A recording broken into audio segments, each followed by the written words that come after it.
تم خود سوچو ہم کیسے گزارا کریں گے، تمہاری دنیا پر تو طاقت کا راج ہے اور اب طاقت ہمارے پاس رہی نہیں، کیا ہم محکوم بن کر اس دنیا میں رہیں گے؟ تم غور کرو، ہمارے سینوں میں جو جذبات ہیں وہ سرد تو نہیں ہو جائیں گے، لیکن ہم ان جذبات کو کیسے گھونٹیں گے؟ کسی مظلوم کی آہ پر کیسے خاموش رہیں گے؟ اور پھر جب ہم اس کی مدد کرنے سے قاصر رہیں گے تو وہ بے بسی موت سے زیادہ اذیت ناک ہوگی۔ تم تسلیم کر چکے ہو طالوت کہ ایک طاقت اور ہوتی ہے، عقل کی طاقت۔ اب ہم زیادہ محتاط رہیں گے، زیادہ ہوشیاری سے کام کریں گے، اس خیال کو مد نظر رکھتے ہوئے کہ اب ہمارے پاس وہ خفیہ طاقت نہیں ہے، اب ہمیں صرف اپنے وسائل سے کام لینا ہے۔ طالوت خاموش ہو گیا، کافی دیر تک خاموش رہا، پھر ایک گہری سانس لے کر بولا، جانے کو کس کافر کا دل چاہتا ہے، لیکن سارے خیالات ذہن سے نکال دو میری جان، جو ہوگا دیکھا جائے گا۔ ہم نے کب مستقبل کی بات کی ہے؟ میں نے اس کے کندھے پر ہاتھ رکھتے ہوئے کہا۔ ٹھیک ہے، یہ بھی صحیح، طالوت نے گردن ہلاتے ہوئے کہا، لیکن اس افسردگی کے ساتھ نہیں۔ نہیں عارف، ٹھیک ہے، جب حالات سے سمجھوتا ہی ٹھہرا تو یہی صحیح۔ ویری گڈ، یہ ہوئی نا بات۔ اچھا بھائی، اب نیند آ رہی ہے، آرام سے سو جاؤ، یہ لڑکی تو شاید سو بھی گئی۔ اس نے شکیلہ کی طرف دیکھا اور چونک گیا، وہ ایک دیوار سے پشت لگائے بیٹھی تھی۔ ارے، میں نے کہا، اور طالوت بھی چونک کر اسے دیکھنے لگا۔ اوہ، بہرحال وہ لڑکی ہے، میں اس سے بات کرتا ہوں، میں نے کہا اور اٹھ کر اس کے قریب پہنچ گیا۔ شکیلہ کے چہرے پر عجیب سا خوف ابھر آیا تھا۔ شکیلہ، میں نے آہستہ سے کہا۔ جی، وہ بھی آہستہ ہی سے بولی، سوئی کیوں نہیں؟ نیند نہیں آ رہی عارف صاحب، ہمیں ان لوگوں سے بھی بدتر سمجھتی ہو جن کے درمیان تھی؟ جی، شکیلہ چونک پڑی۔ کیا تم اس طویل عرصے میں جاگتی رہی ہو؟ نہیں، یہ بات نہیں ہے عارف صاحب، یہ بات نہیں ہے۔ پھر جو بات ہے بتا دو۔ آپ شکیلہ بوکھلا گئی۔ تمہارا خوف بجا ہے شکیلہ، میں کچھ بھی نہیں کہوں گا سوائے اس کے کہ کاش تم ہمارے درمیان خود کو محفوظ سمجھو، میں نے کہا، اور شکیلہ میری طرف دیکھتی رہ گئی۔ کئی منٹ تک وہ اسی طرح دیکھتی رہی، پھر اس کے چہرے پر عجیب سے تاثرات ابھر آئے۔ آپ جائیں عارف صاحب، آرام کریں، وعدہ کرتی ہوں ابھی سو جاؤں گی۔ سنیے، میں آپ پر بھروسہ کرتی ہوں، میں آپ دونوں پر پورا بھروسہ کرتی ہوں۔ شکریہ شکیلہ، میں نے کہا اور اس کے پاس سے واپس آ گیا۔ شکیلہ لیٹ گئی تھی اور پھر میں بھی طالوت کے پاس آ گیا۔ وہ کروٹ بدل کر سونے کی کوشش کر رہا تھا، مجھے بھی نیند آ گئی، اور اب اس وقت نیند آئی تھی تو پھر آنکھ فرصت سے ہی کھلتی۔ سورج خوب چڑھ چکا تھا، غار میں گرمی محسوس ہو رہی تھی۔ میں اٹھ گیا، دوسری طرف دیکھا تو شکیلہ گہری نیند سو رہی تھی۔ لیکن طالوت کہاں گیا؟ شاید وہ جاگ گیا ہو اور باہر نکل گیا ہو، میں نے سوچا، اور میں بھی باہر نکل آیا۔ طالوت باہر موجود تھا، میرے قدموں کی آہٹ پر گھوما اور مسکرا دیا۔ گڈ، یہ ہوئی نا بات، میں نے بھی مسکراتے ہوئے کہا۔ کیا ہوا؟ تمہارے ہونٹوں کی مسکراہٹ لوٹ آئی ہے۔ سب فضول باتیں ہیں یار، کیا فائدہ خود پر سوگ طاری کرنے سے؟ یقیناً، میں نے جواب دیا، میں بستی گیا تھا، طالوت بولا اور میں چونک پڑا۔ کب؟ میں نے حیرت سے پوچھا۔ کافی دیر ہو گئی۔ ارے، اور واپس بھی آ گئے؟ تمہارے خیال میں کیا وقت ہو گیا؟ دوپہر ہو گئی ہے جناب۔ اوہ، لیکن بستی کیوں گئے تھے طالوت؟ بھوک نہیں لگ رہی تھی؟ طالوت نے مجھے گھورتے ہوئے کہا۔ ارے تو تم لیکن کھانے پینے کی بہت سی چیزیں لے آیا ہوں۔ کمال ہے، لیکن کہاں سے؟ پیسے کہاں سے آئے؟ پیسے تم لوگوں کی ایجاد ہیں، میری نگاہ میں نہ پہلے ان کی کوئی حیثیت تھی نہ اب ہے۔ بھوک لگ رہی تھی، کھانے پینے کی چیزوں کی ضرورت تھی، پیسوں کی تلاش کون کرتا؟ جو کچھ جہاں سے ملا لے آیا۔ اس حالت میں بھی کم از کم ان لوگوں کے بس کا تو نہیں ہوں، طالوت نے مسکراتے ہوئے کہا۔ ارے باپ رے، ڈاکہ زنی؟ مجبوری ہے، اب یہی کرنا ہوگا۔ سنو طالوت، کیوں نہ ہم جلال آباد چلیں؟ کچھ عرصہ نواب صاحب کے مہمان رہیں گے، اس دوران سوچیں گے کہ ہمیں کیا کرنا چاہیے۔ میں نے تجویز پیش کی اور طالوت کسی سوچ میں گم ہو گیا۔ دل نہیں مانتا یار، اس نے چند ساتھ کے بعد کہا۔ کیوں؟ گویا جن لوگوں کے ساتھ کچھ کیا تھا اب اس کا صلہ وصول کرنے چلیں؟ ہم ان سے دولت تو نہیں طلب کریں گے، سیمی اور آفتاب یوں بھی تو ہمارے دوست ہیں، لیکن ضرورت ہی کیا ہے عارف، خاص طور سے ان کے پاس نہیں جائیں گے۔ ہاں، کبھی اس طرف جا نکلے تو دیکھا جائے گا۔ ٹھیک ہے، صرف ایک تجویز تھی، جیسا بھی پسند کرو۔ پھر ہمیں غار کے دروازے پر شکیلہ نظر آئی۔ ہم دونوں کو دیکھ کر اس نے گہری سانس لی اور پھر آگے بڑھ کر سلام کیا۔ جیتی رہو، میں نے بھی مسکراتے ہوئے کہا اور وہ بھی مسکرا پڑی۔ معافی چاہتی ہوں عارف، میں معافی چاہتی ہوں یوسف صاحب۔ ارے کیوں، کس بات کی؟ طالوت بولا۔ برے لوگوں میں رہی ہوں، برے خیالات ہی ذہن میں آتے ہیں، شکیلہ نے جواب دیا۔ کوئی تازہ خیال؟ ہاں، اسی کی تو معافی مانگی تھی۔ ارشاد، طالوت نے مسکراتے ہوئے کہا۔ جانے دیجیے، بتا کر اور شرمندگی ہوگی، اور نہ بتانے سے ہمیں الجھن رہے گی۔ معافی مانگ چکی ہوں اور وعدہ کرتی ہوں آئندہ کبھی آپ دونوں کے بارے میں کوئی بری بات نہیں سوچوں گی۔ چلو ٹھیک ہے، کیا بات سوچی تھی؟ آنکھ کھلی تو غار میں تنہا تھی، سناٹا چھا گیا میرے دل پر۔ میں نے سوچا کہ شاید آپ لوگ مجھے چھوڑ کر چلے گئے۔ آپ نے سوچا میرا بوجھ کہاں اٹھائے پھریں گے۔ اس بھول میں نہ رہیں محترمہ، آپ کو ہمارے ساتھ پیدل سفر کرنا ہوگا۔ اگر آپ ہمارے کندھوں پر سواری کا ارادہ کیے بیٹھی ہیں تو اس خیال کو ذہن سے نکال دیں، طالوت نے کہا اور شکیلہ ہنس پڑی۔ وعدہ کر چکی ہوں، آپ بھی معاف کر دیں۔ تم ہماری دوست ہو شکیلہ، اور دوستوں سے جان نہیں چھڑائی جاتی، ان کا ساتھ تو زندگی کی علامت ہوتا ہے۔ طویل عرصے کے بعد میری قسمت کے ستارے جگمگائے ہیں۔ ان لوگوں میں رہتے رہتے میں ایسا محسوس ہونے لگا تھا جیسے زندگی ایک بدترین عذاب ہے۔ بڑی اکتاہٹ ہوتی تھی، لیکن آپ لوگوں کا ساتھ، خدا کی قسم روح ایک بوجھ سے آزاد ہو گئی ہے۔ پیٹ کا کیا حال ہے؟ طالوت نے پوچھا۔ جی، وہ نہ سمجھتے ہوئے بولی۔ کیا ان لوگوں میں رہ کر تم نے کھانا پینا بھی چھوڑ دیا تھا؟ نہیں، سخت بھوک لگ رہی ہے، لیکن یہاں کیا کھائیں گے؟ حلوہ پوری، مٹھائی، پھل وغیرہ، طالوت نے جواب دیا اور شکیلہ مسکراتے ہوئے اسے دیکھنے لگی۔ کیا میں جھوٹ بول رہا ہوں عارف؟ طالوت نے میری طرف دیکھا۔ ہرگز نہیں، ہم روزانہ یہی سب کچھ تو کھاتے ہیں ناشتے میں، لیکن افسوس منہ دھونے کے لیے پانی کا بندوبست نہیں ہے۔ لیکن منہ دھویا نہیں جا سکتا، البتہ چہرے پر پانی چپڑا جا سکتا ہے، وہی کافی ہے، میں نے کہا اور طالوت کے لائے ہوئے سامان کی طرف دیکھا۔ تھوڑی دیر کے بعد ہم تینوں بیٹھے ناشتہ کر رہے تھے۔ ناشتے سے فارغ ہو کر میں نے ایک ڈکار لی اور پھر پیٹ پر ہاتھ پھیرتے ہوئے بولا، ہاں تو اب کہاں کا قصد ہے دوستو؟ کون سی سمت اختیار کی جائے؟ اسی طرف چلو جدھر سے آئے تھے۔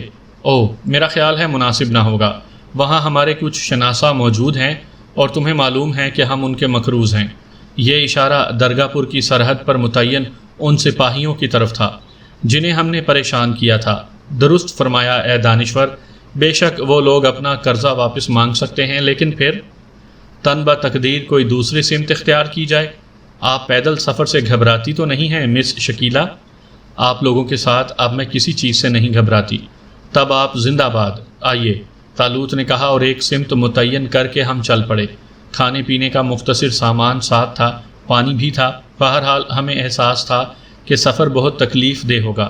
حالانکہ درگاہ پور پہنچ کر ست پرکاش سے مدد لی جا سکتی تھی، لیکن نہ جانے کیوں دل نہیں چاہا۔ پیدل سفر جاری رہا، سب ہی تازہ دم تھے۔ اس وقت تک چلتے رہے جب تک گہری رات نہ ہو گئی۔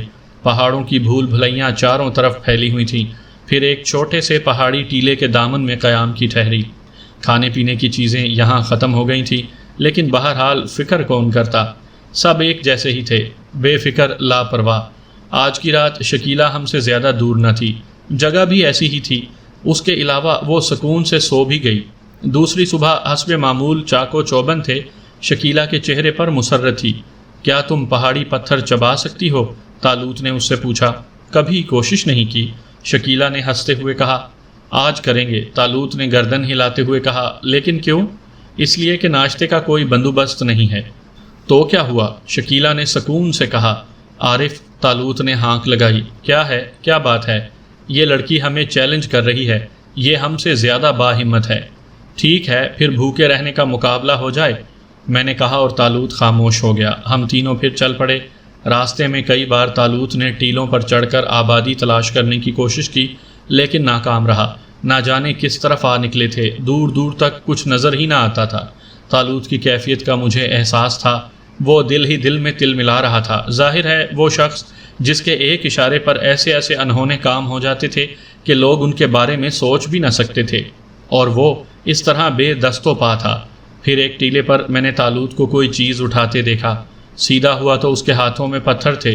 میں حیرت سے اسے دیکھنے لگا، اور پھر ایک پتھر پوری قوت سے اس کے ہاتھ سے نکلا اور پھر وہ اچھل کر بھاگا۔ نہ جانے اسے کیا ہو گیا تھا، لیکن جب وہ واپس آیا تو اس کے ایک ہاتھ میں خرگوش دبا ہوا تھا جس کا بھیجا پھٹ گیا تھا۔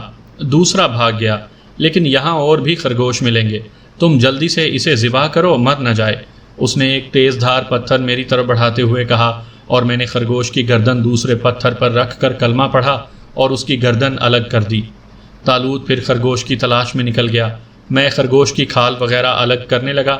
وحشیوں کا سا یہ انداز بڑا عجیب لگ رہا تھا، کیونکہ سارے کام خالی ہاتھوں سے کرنے پڑ رہے تھے۔ طالوت تو خوب شکاری نکلا۔ اس نے تھوڑی دیر میں 3 اور خرگوش شکار کر لیے۔ وہ بہت خوش نظر آ رہا تھا۔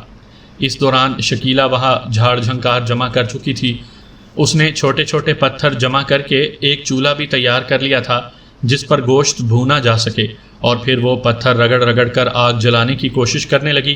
اس کام میں کافی محنت کرنا پڑ رہی تھی۔ میں اور طالوت دوسرے خرگوشوں کی کھال اتارتے رہے اور ہم نے گوشت بھوننے کی بو محسوس کی۔ بالآخر شکیلہ اپنی کوششوں میں کامیاب ہو ہی گئی تھی۔ خرگوش کے گوشت کی جو کیفیت ہوگی آپ خود سمجھ سکتے ہیں، لیکن اس آدھے کچے آدھے پکے خرگوش نے وہ لطف دیا کہ آج تک اس کا مزہ یاد ہے۔ خاص طور سے شکیلہ گوشت بڑے مزے سے کھا رہی تھی۔ میں تو اس کا ذائقہ ہی بھول گئی تھی ان لوگوں میں رہ کر۔ او ہاں، تم نے تو طویل عرصے کے بعد۔ درگاہ پور میں یوں بھی گوشت پر پابندی ہے۔ چوری چھپے کوئی جانور ذبح کر لیا تھا، مجھے یاد نہیں ہے آخری بار کب میں نے گوشت کھایا تھا، شکیلہ نے بتایا۔ درگاہ پور کے حالات اب بالکل بدل جائیں گے۔ اچھا ہے، اس سے زیادہ ہم کر بھی کر سکتے تھے، طالوت نے کہا۔ گوشت کافی بچ گیا تھا جسے ہم نے احتیاط سے رکھ لیا اور پھر آگے چل پڑے۔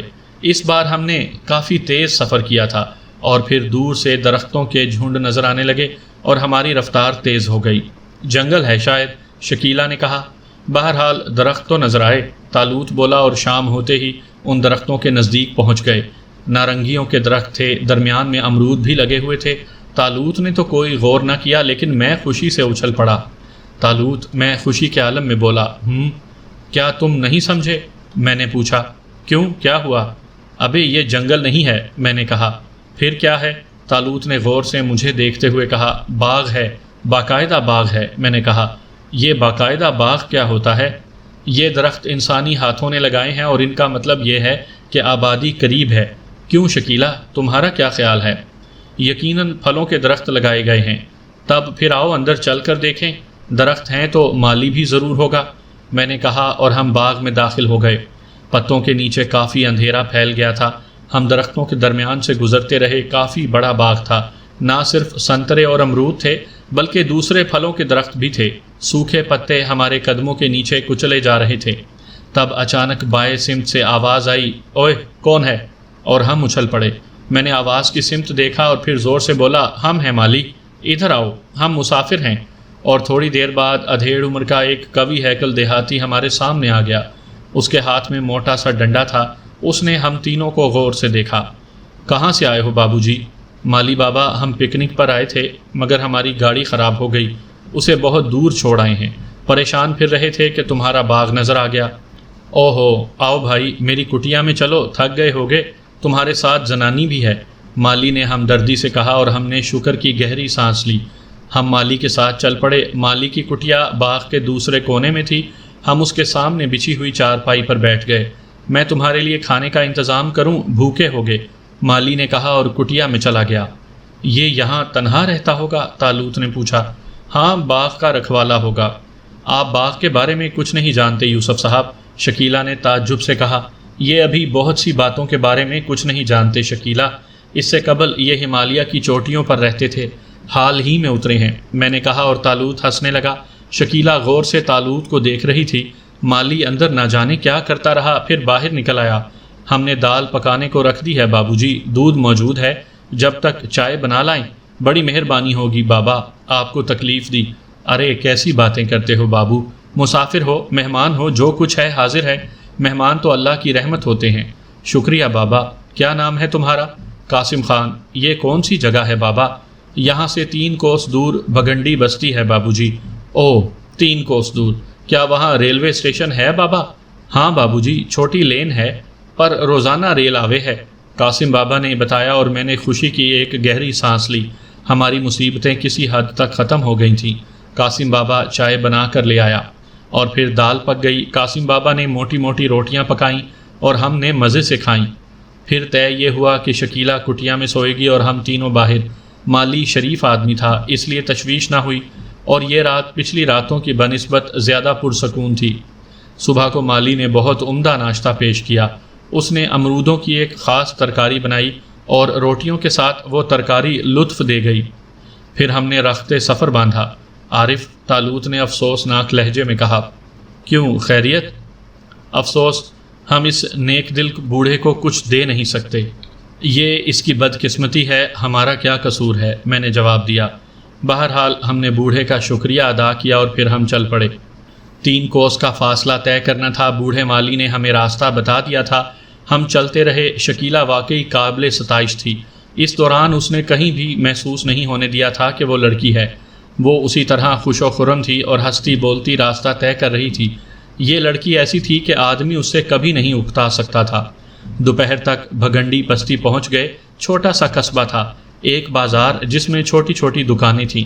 عارف، طالوت نے آہستہ سے کہا اور میں اس کی شکل دیکھنے لگا۔ ریل سے سفر کرو گے؟ ہاں، کیوں؟ میں نے تعجب سے پوچھا۔ ٹکٹ کہاں سے لوگے؟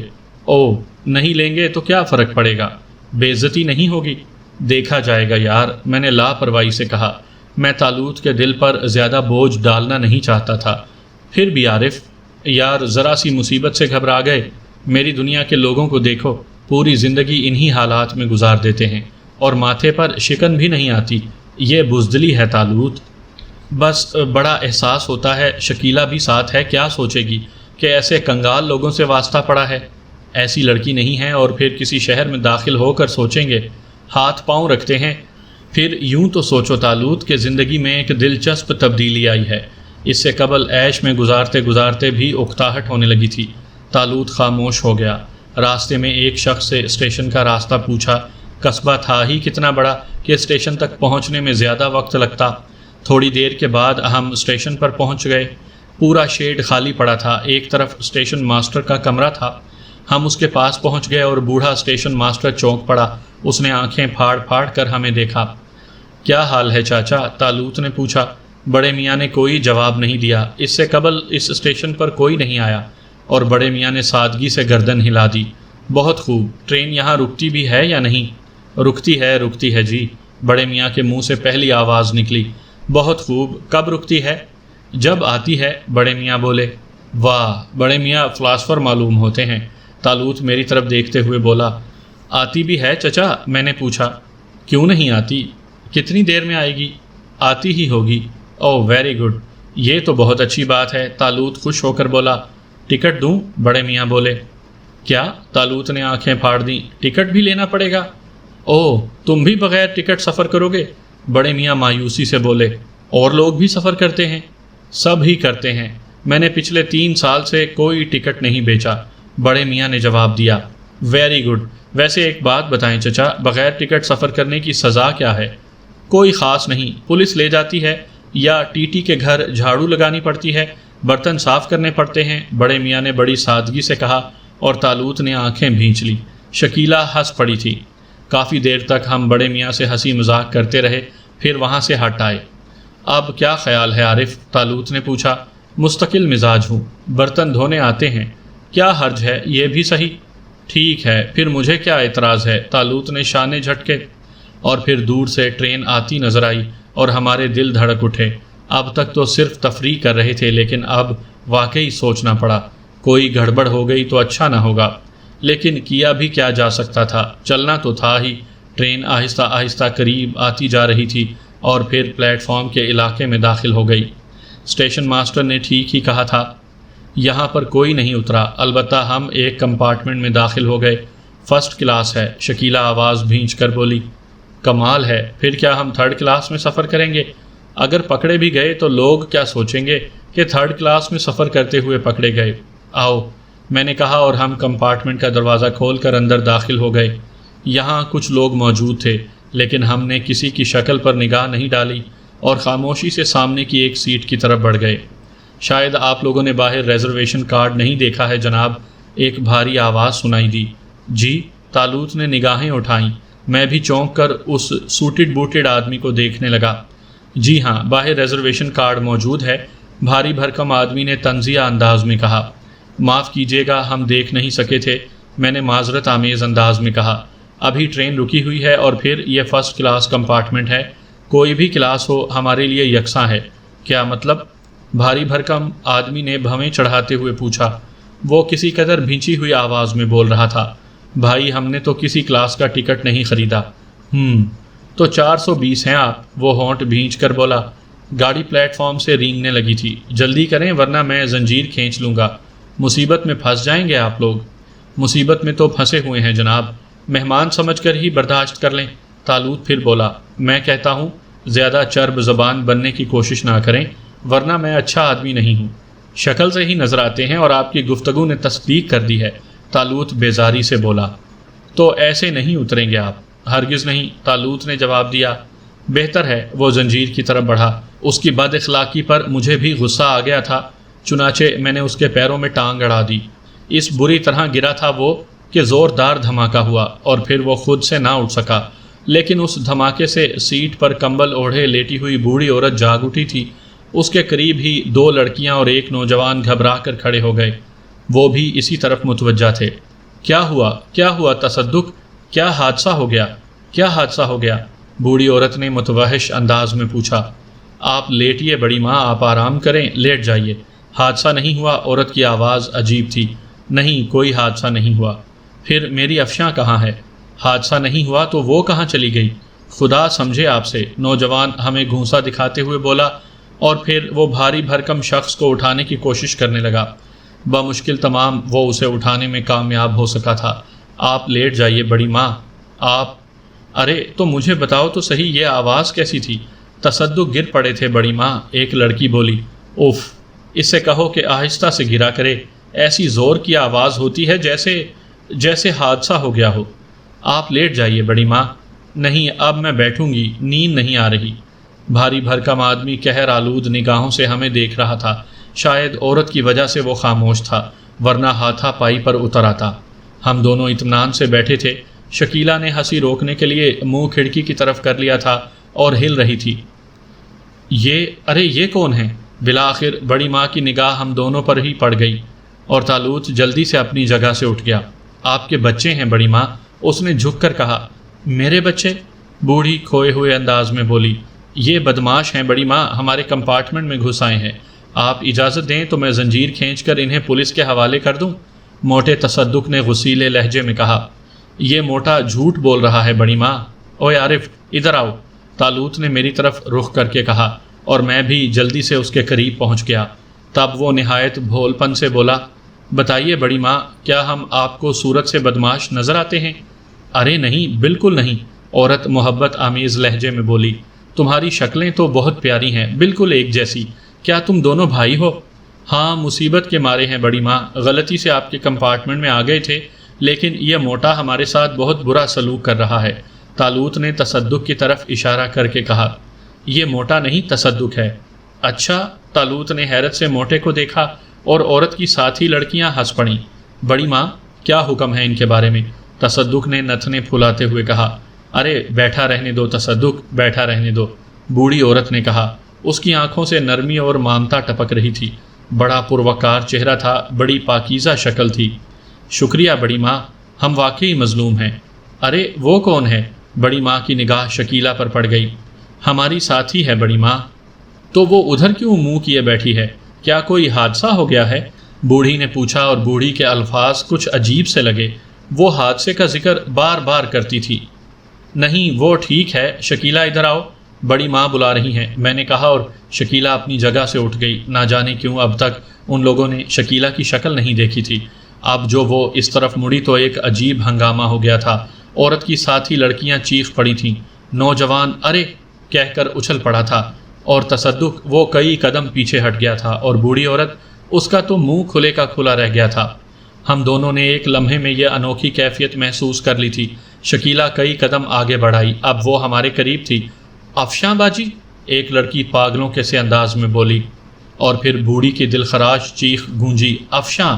وہ تیزی سے اٹھی، دونوں ہاتھ پھیلائے اور پھر گر پڑی۔ وہ بے ہوش ہو گئی تھی۔ سب لوگ اس پر جھک گئے۔ بڑی مشکل سے اسے اٹھا کر سیٹ پر ڈالا گیا۔ میں نے اور طالوت نے بھی مدد کی تھی۔ تم مصیبت بن کر آئے ہو، تصدق ہمیں گھونسا دکھا کر بولا اور پھر چونک کر سیدھا ہو گیا، لیکن افشاں بی بی آپ ان لوگوں کے ہاتھ کیسے لگ گئیں؟ کیا یہی بدماش؟ جی، شکیلہ حیرت سے بولی۔ ہائے افشاں باجی، کہاں چلی گئی تھیں آپ؟ ہائے آپ نے یہ کیا حالت بنا رکھی ہے؟ دونوں لڑکیاں روتی ہوئی شکیلہ سے لپٹ گئیں اور شکیلہ بوکھلائے ہوئے انداز میں خود کو ان سے چھڑانے لگی۔ ارے ارے سنیے تو آپ کو وہ خود کو بچاتے ہوئے کہہ رہی تھی۔ افشاں باجی آپ سنیے، براہ کرم بتا دیجئے یہ آپ کو کہاں سے ملی؟ نوجوان نے پریشانی سے ہماری طرف دیکھتے ہوئے کہا۔ کیا قصہ ہے شکیلہ؟ میں نے تعجب سے پوچھا۔ میرے ذہن میں خیال آیا تھا کہ کیا شکیلہ در حقیقت افشاں تو نہیں ہے؟ ممکن ہے اس نے مصلحتاً اپنی کہانی غلط سنائی ہو۔ باخدا مجھے نہیں معلوم، شکیلہ نے گھبرائے ہوئے لہجے میں کہا۔ ارے بڑی ماں کو تو دیکھو، اف یہاں تو ڈاکٹر بھی نہیں مل سکتا، زنجیر کھینچ کر گاڑی روکوں؟ تصدق بوکھلاہٹ میں ناچتے ہوئے بولا۔ گاڑی روکنے سے کیا ہوگا؟ نوجوان نے کہا۔ یہ سب ان لوگوں کا کیا دھرا ہے، تصدق پھر ہمیں گھورتے ہوئے بولا۔ آپ فضول باتیں کیوں کر رہے ہیں تصدق صاحب، کام کی بات کریں، نوجوان نے ناگواری سے کہا اور موٹا تصدق چونک کر اسے دیکھنے لگا۔ اس کے چہرے پر عجیب سے تاثرات پیدا ہو گئے، پھر وہ خاموش ہو گیا۔ طالوت نے میرے شانے پر ہاتھ رکھا اور پیچھے ہٹ گیا۔ میں اس کا اشارہ سمجھ کر پیچھے ہٹ گیا تھا۔ شکیلہ کو ان لڑکیوں نے گھیر رکھا تھا۔ معاملہ دلچسپ ہے عارف، طالوت نے آہستہ سے کہا۔ ہاں عجیب و غریب ہے بھائی، کیا خیال ہے؟ کیا شکیلہ نے کوئی گڑبڑ کی ہے؟ بظاہر اس کی وجہ سمجھ میں نہیں آتی، اس کی بوکھلاہٹ مصنوعی نہیں معلوم ہوتی، ممکن ہے کوئی دلچسپ غلط فہمی ہی ہو۔ پھر اب سوچو، غلط فہمی بہرحال دلچسپ ہے، کیوں نہ؟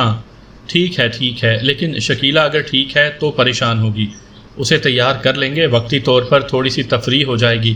اوکے، پھر طے؟ بالکل طے۔ یہ موٹا کیا چیز ہے؟ جو کچھ بھی ہے دلچسپ ہے، تب آؤ معاملے کی بات کی جائے، طالوت نے کہا، اور پھر ہم ان لوگوں کے قریب پہنچ گئے۔ لڑکیاں شکیلہ کی جان کھائے ہوئے تھیں۔ ہائے افشاں باجی، آخر آپ مان کیوں نہیں رہیں؟ ایک لڑکی کہہ رہی تھی۔ کیا آپ ہم لوگوں سے ناراض ہیں؟ دوسری نے کہا۔ خدا نہ خواستہ افشاں باجی کی یادداشت تو خراب نہیں ہو گئی، نوجوان نے کہا۔ ہو سکتا ہے، لڑکیاں بولیں۔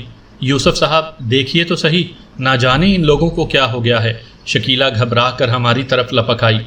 کوئی بات نہیں شکیلہ، کوئی دلچسپ غلط فہمی ہے۔ جی ہاں غلط فہمی ہے، شکل بھی بدل جائے گی، آواز بھی بدل جائے گی، بولنے کا انداز بھی بدل جائے گا۔ اندھے ہیں نا ہم سب، ایک لڑکی آنکھیں نکالتے ہوئے بولی۔ اندھی نظر تو نہیں آتی، لیکن عقل کی اندھی ضرور ہو، طالوت نے ہونٹ بھینچتے ہوئے کہا۔ اے مسٹر، لڑکیوں سے بدتمیزی اچھی نہیں ہوتی۔ ابے تم ایک ڈبے میں گھس آئے، اوپر سے بکواس بھی کر رہے ہو۔ تصدق پھر آگے بڑھایا۔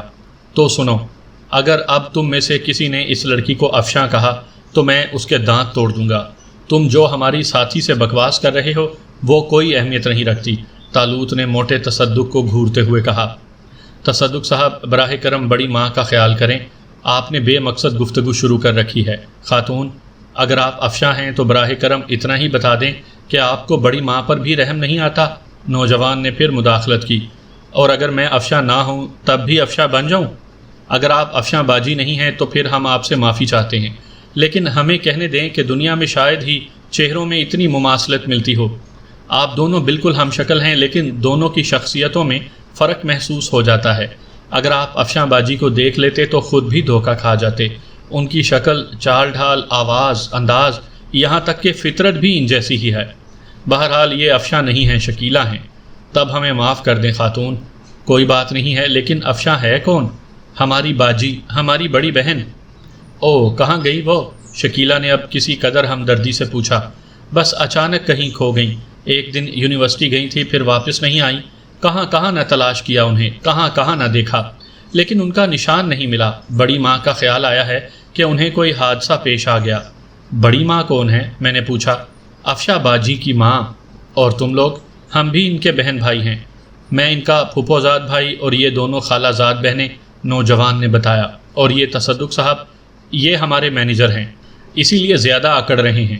ویسے اب بھروسہ کرو دوست، تم سب لوگ غلط فہمی کا شکار ہو، ان کا نام افشاں نہیں شکیلہ ہے۔ کیسی افسوسناک بات ہے، ہمارے زخم تازہ ہو گئے۔ کتنا عرصہ ہو گیا افشاں کو غائب ہوئے؟ پورے 3 سال۔ مجھے بہت افسوس ہے، میں نے کہا۔ ہاں افسوس کی بات ہے، شکیلہ نے بھی کہا۔ اسی وقت بڑی ماں کی کراہ سنائی دی، افشاں افشاں کہاں گئیں بیٹی؟ تم کہاں کھو گئیں؟ ہم سب کی نگاہیں بوڑھی عورت کے پر نور چہرے کی طرف اٹھ گئیں۔ بڑی حسرت، بڑا درد تھا اس کے چہرے پر۔ ہم کافی متاثر ہوئے۔ شکیلہ آہستہ قدموں سے بڑی ماں کے پاس پہنچ گئی۔ آخر لڑکی تھی، اس کے دل میں درد پیدا ہو گیا۔ وہ جھکی اور جھجکتے ہوئے اس نے بوڑھی خاتون کا ہاتھ اپنے ہاتھ میں لے لیا۔ بڑی ماں نے آنکھیں کھول دی تھیں، پھر ان کی آنکھیں پھیل گئیں۔ وہ سکتے کے عالم میں شکیلہ کو گھور رہی تھی، اور پھر وہ دل دوز چیخ مار کر اس سے لپٹ گئیں۔ افشاں افشاں کہاں چلی گئی تھی؟ میری لال کہاں کھو گئی تھی؟ افشاں، وہ بری طرح شکیلہ کو چومنے لگی۔ شکیلہ نے خود کو ان کی آغوش میں دے دیا۔ اس نے خود بھی بڑی ماں کی گردن میں باہیں ڈال دی تھی۔ مسٹر، آپ میری بات سنیں، اچانک تصدق نے میرے شانے پر ہاتھ رکھتے ہوئے کہا۔ کیا بات ہے؟ میں نے پوچھا۔ آئیے پلیز آئیے، تصدق نے کسی قدر نرم لہجے میں کہا، اور میں اس کے ساتھ وہاں سے الگ آ گیا۔ میرے پیچھے طالوت اور اس کے پیچھے نوجوان بھی آ گئے تھے۔ جی فرمائیے، میں نے کہا۔ آپ یقین دلا رہے ہیں کہ یہ خاتون افشاں نہیں ہیں؟ وہ بولا۔ پہلے میں یہ یقین کرنا چاہتا ہوں کہ تم صحیح الدماغ ہو بھی یا نہیں، طالوت نے کہا۔ میں آپ سے بات نہیں کر رہا، سمجھے؟ تصدق گرم ہو گیا۔ تصدق صاحب، براہ کرم موقع کی نزاکت سمجھیں، نوجوان نے ٹوکا۔ تو یہ درمیان میں کیوں بول رہے ہیں؟ آپ کہنا کیا چاہتے ہیں؟ میں نے پوچھا۔ بڑی ماں افشاں بی بی کی گمشدگی سے نیم پاگل ہو گئی ہیں۔ ان کی ذہنی کیفیت درست نہیں ہے۔ ہم انہیں ایک پہاڑی مقام پر لے گئے تھے، لیکن ان کے درد کا علاج پہاڑی مقام تو نہیں ہے۔ آپ کی ساتھی اتفاق سے ہو بہو افشاں بی بی کی ہم شکل ہیں۔ اگر آپ ہماری مدد کریں تو ہم آپ کی مدد کریں گے۔